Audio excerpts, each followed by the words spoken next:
নমস্কার, আমি তাপস অধিকারী, হুগলি জেলা সপ্তগ্রাম বিধানসভার বাংলার হৃদয় মমতা সোশ্যাল মিডিয়ার সাধারণ সম্পাদক তথা বাঁশবেড়িয়া শহর বাংলার হৃদয় মমতার সোশ্যাল মিডিয়ার সভাপতি। আপনারা প্রত্যেকেই জানেন, আগামী 21শে জুলাই ধর্মতলায় যে শহীদ সমাবেশ, সেই সমাবেশকে সাফল্যমণ্ডিত করার উদ্দেশ্যে আপনাদেরকে অবগত করছি।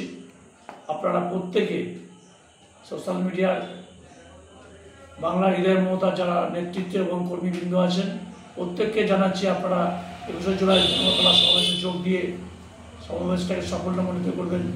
সবাই ভালো থাকুন, সুস্থ থাকুন। জয় বাংলা। মমতা বন্দ্যোপাধ্যায় জিন্দাবাদ, অভিষেক বন্দ্যোপাধ্যায় জিন্দাবাদ, বাংলার হৃদয় মমতা সোশ্যাল মিডিয়া জিন্দাবাদ।